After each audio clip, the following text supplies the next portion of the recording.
Heavenly Father, thank you for this blessed morning. Thank you, Jesus, for your grace and mercy in our life. Lord, we come to your presence this morning to praise you and worship you, Father, through this virtual Sunday school. Lord, we thank you for your protection and providing our needs and delivering us from challenging situations when we call upon you, Father. Yes, Lord, you are a helper, provider, healer, and our Abba, Father. Yes, Father, we thank you, Jesus. Father God, we commit our Sunday school children into your mighty hands. Yes, Lord, we read in Mark chapter 10, verse 14, "Let the little children come to me, and do not hinder them, for the kingdom of God belongs to such as these." Yes, Lord, our Sunday school children have come to you, Father. Bless them, Lord. Bless them with your heavenly manna, Lord. Lord Jesus, we pray for our singing and praising session and the general session, Father. Yes, Jesus, help our children to listen to your word. Fill them with your Holy Spirit, Father. You speak with them, Lord. How you spoke with little Samuel, Lord. The same way you speak with our children, Father. Help them to understand the purpose of their life, Jesus. Yes, Father, you lead our little children and guard them and guide them, Lord. In Jesus' name we pray. Amen.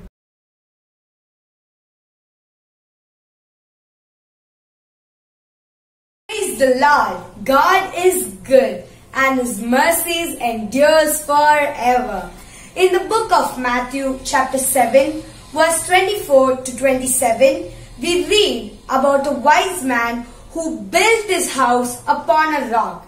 And when the floods came and the winds blew and beat upon that house, it fell not, for it was founded upon a rock.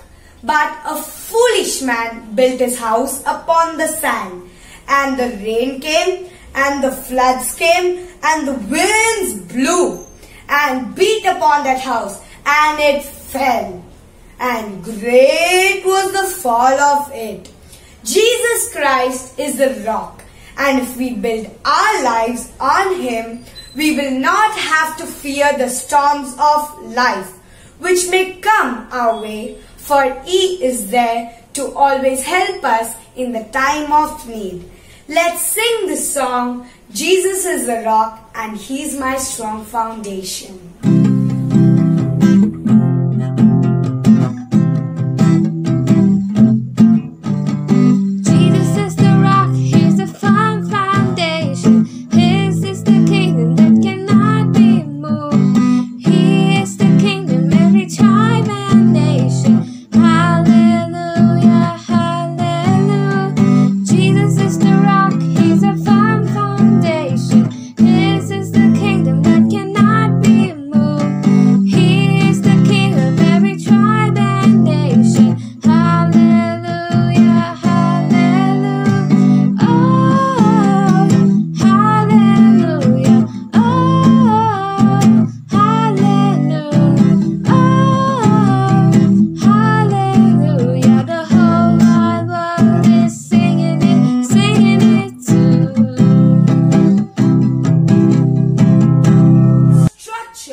Cannot endure unless its foundation is strong. Ephesians chapter 2 verse 19 and 20 says, "Now therefore ye are no more strangers and foreigners, but fellow citizens with the saints and of the household of God, and are built upon the foundation of the apostles and prophets, Jesus Christ Himself being the chief cornerstone." We have a strong foundation because Jesus is our cornerstone. Let us sing this song, Jesus the rock and He is our cornerstone. Jesus the rock and He is my cornerstone. Jesus the rock and He is my cornerstone. Jesus the rock and He is my cornerstone.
God, a strong defense against the enemy.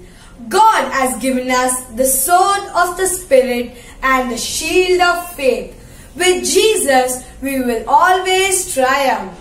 All we need to do is pray in faith. Let us sing the song, He is my rock, my soul, my shield.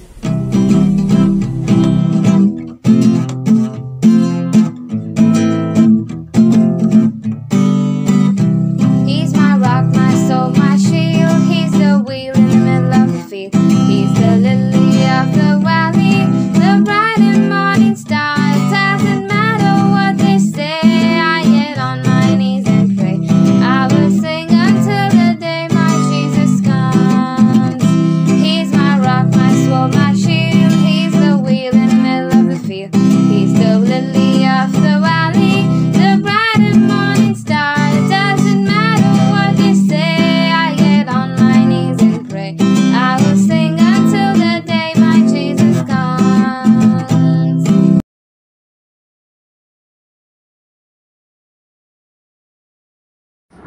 Praise the Lord, dear children. The topic for the general session is having good thoughts. Jesus knows what we are thinking. Yes, Jesus knows our thoughts. He knows whatever is going through our mind. He is the all-knowing God, omniscient God. When we have questions, He is always ready to give us the answer.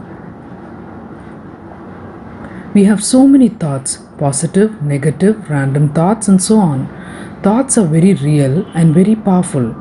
Repeated thoughts create physical grooves in our brain. It is said when we keep practicing something over and over again, it becomes a skill. Repeated thoughts become deeds. Repeated deeds become concrete routines. Be very careful. Thoughts are very powerful and they are very real, children. Now we shall see about the thought process. We have 5 senses. We see a lot of things, we hear a lot of things. Through our nose we smell, we are able to touch, we are able to taste. Lot of information goes into our head through the senses. The brain has to process all these information through information selection, filters, organizing, integration and rewriting. In the information selection, the brain selects the information that can be recorded. Then there is a filtering. A subconscious filter happens to put the information into whether this is good, this is bad, or this is right, or this is wrong, this is not useful, it is funny, or serious, or this will help me, or this may not. It subconsciously decides which is right and wrong, biased, or jumping to conclusions. Lot of categorization happens during the filter. Next, the conscious part of thinking. You organize your thoughts. This is what I should do. This is what I should learn or should not learn. I like this. I don't want this. I'll know more about this. Labeling happens here. Next is the integration part. Logical or analytical part. Deciding actions, reactions, analysis takes place here. Finally is the rewriting. The whole process is going through again. Finally, you decide on something, it gets translated into actions or your deed. Jesus very clearly tells us, beware of what you see with your eyes, beware of with whom you talk to. Do not walk with the wicked. Because when you see good things, you are exposed to good things and the information you get will be good content, and that is why information selection is very essential. Let us see the story of Sarah longing to have a child, but they were old. But Sarah laughed immediately after hearing that she was going to have a child. The thought process didn't go through the conscious system at all. As a reflect to the filter that she had, she immediately laughed. But then they believed they did have a child.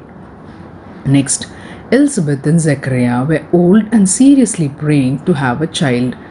Zechariah had a disbelief. Am I going to have a child? Is it even possible? They were good people, exposed to the right content, were prayerfully waiting for God's happening. They come under the subconscious filter where they quickly jump into a conclusion or in a reflex, or they immediately reacted to it. The thought process didn't even go through the rest of the thinking. Now comes the organizing. Consciously it categorizes and labels things. Now let's see the example of Ananias and Sapphira, who believed in the Lord, wanted to serve the Lord, sold everything they had. Suddenly something got into them. They kept a portion of whatever they sold and gave the rest to the church. The conscious filter here is about the anxiety and fear about the future, a desire to satisfy personal things we do not know. Their thoughts immediately gets reflected based on what the filter is. So they decide to keep things for them, and their actions were not pleasing in God's sight. Very similar to it is the sorcerer's action. He saw the Holy Spirit performing wonders. He wanted to get it so that it can make money out of it. So he gave a bag of money to the disciples and asked, "Can you please let me buy the Holy Spirit?" His filter is like, I need to make money. I think this will help me do that. So he didn't get enough information that he needed. He made a mistake. The story of a rich man who came to Jesus. He was a good man. He walked in good ways. His basic organization, subconscious things, putting things in the right part. But his filter again, he came to Jesus and asked, "What should I do to be saved?" Jesus very clearly tells him, "You're doing good, but give your riches to the poor." Well, he finds it difficult to accept. When you organize it, put it under the right label, so if I give the riches to the poor, that will save me. But when he had to decide the actions in the integration part, he had this question, what will I do if I give it away? When he started analyzing the organized content, he had his doubts. He couldn't translate his thoughts, which was a good thought of following Jesus, into the actual action. His thought process stopped with that and prevented him from translating that into an action. The Pharisees also come under this category, where when they have this organizing thing to have a conscious filter, it was biased, that Jesus was not following the law of Moses. They were finding it very difficult to accept Jesus. They were not open to change. When they were analyzing, they were questioning Jesus. Why did you heal on the Sabbath? Lots of questions in this part of integration because their filter was biased. They were blocked by this organizing categorization due to their filter and the fact that they were analyzing the information based on that. Now, the person who always rewrote was David. He always learned from how God corrected him. He was always willing to change. Then Moses learned. There are a lot of examples from the Bible who learn from their mistakes. Don't get stuck in the future, like getting anxious, lot of stress, worrying about how things are going to happen. Don't get stuck in the past, like getting stuck with guilt, regret, bitterness, things that you can't forgive. Jesus says, the birds of the air, they did not care about what they are going to eat, neither they care about what they are wearing. The Heavenly Father feeds them, clothes them. We say our daily prayer, give us today our daily bread. He is taking care of us. We are not going to worry about the past or the future. In Colossians 3:2, it says, set your minds on things above. In Romans 12, verse 2, it says, do not conform to the patterns of this world, but be transformed by the renewing of the mind. Yes, our thought system has to be transformed by the renewing of the whole process. How does this happen? As in 2 Corinthians chapter 10, verse 5, we must take all our thoughts, drag into Christ, and let all that be obedient to Him. Let Him make all the thoughts good. Let Him make all the thoughts perfect. Let Him make all the thoughts desiring Him. Let Him make all the thoughts pleasing to Him. The Holy Spirit, He is the one who can do that. He is the master surgeon. He will come into our minds. He will do the internal spiritual surgery, where He is going to take away all that is not needed and put in things that are right. We need to have this renewal, need to have this Holy Spirit. Yes, dear children of God, good thoughts makes us feel good. Renew our mind with good, right and godly thinking. God's thoughts are very different from the way humans think. Here is the story of a missionary who was sent to Irian Jaya, Indonesia. 5-year-old Eleanor Young was sick with polio, so sick that the doctors weren't sure she would live. Polio is a disease that kept Eleanor's muscles from hearing what her brain said to do. Because of that, she couldn't walk, move, or even breathe on her own. But God's plan for Eleanor was different from what the doctors thought. She didn't die. After many months in hospitals, surgeries, and lots of hard work, Eleanor learned to walk again, although she had to use braces and crutches. Still, many people thought Eleanor was too weak to do much for God's kingdom. But when she was 12 years old, Eleanor heard a missionary from China speak at a church. He said, "If you think God wants you to be a missionary someday, please walk up to the front here to say so." Eleanor stood up in her braces and with her crutches slowly walked up to the preacher. For a long time she had known that God wanted her to be a missionary. However, some people in the audience were embarrassed that Eleanor wanted to do something so impossible for her to do. After the meeting, one man apologized to the preacher that the only person who answered his question was a little girl who could never do that job. But the preacher said, "Whom the Lord calls, He will use." What others had said was impossible, God had made possible. Eleanor was on her way to the small town valley of Korupun to begin Bible translation work as a missionary. The language of the people there and nearby valleys is called Kimyal.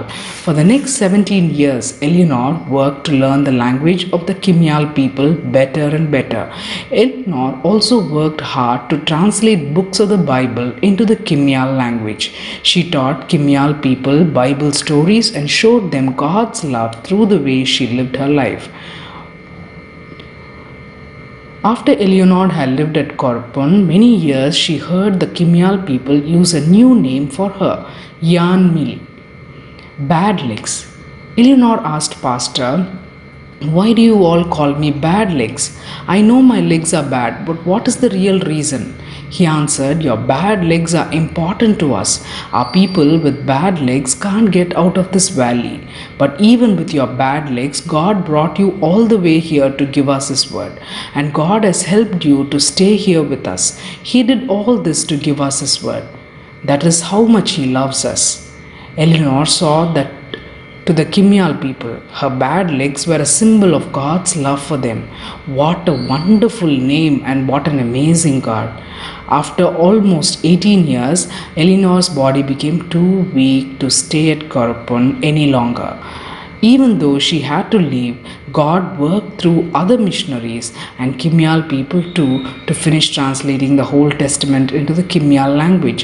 Some years later, when the whole New Testament was made into a book like our Bibles, Eleanor was able to return and enjoy a special ceremony with her friends, the Kimyal people. They had a week-long party to celebrate and dedicate to God the Kimyal New Testament. The preacher way back when Eleanor was still a child was right when he told, "Whom the Lord calls, He will use." But even now, she does not question God. She does not ask why God, but she asks, "What next, God?" God allowed her to still be an inspiration to a lot of people, takes Bible study, goes and preaches in several churches. She believes that it's not what we think we are, not what we think we could do, but God's thoughts and His purposes are important for our life. She believes very strongly that she has been created good, for God has used her for His glory. Children, the world may think you are not capable. What you believe is silly. Do not worry about what the world thinks. You need to know what God thinks. God says, "My grace is sufficient for you. My power is made perfect in weakness." O most merciful and everlasting Father, Jesus Christ, thank you for your word, Lord. Lord, enable us to have good thoughts and to have a high view of God. Thank you for the indwelling of the Holy Spirit. Lead us and guide us by your everlasting grace and mercy. As in Romans 12:2, it says, "Do not conform to the patterns of this world, but be transformed by the renewing of the mind." Lord, Master, you know everything of us, our past, present, and our future. You love us so much, Lord. You work through many people in the Bible, and you are working still. Help us to learn from your word and apply your word in our lives, Master. I pray for all our Sunday school children, the teachers, and the volunteers. Lead us by your everlasting light. I humbly ask this prayer in the precious and holy name of our Lord and Savior, Jesus Christ. Amen.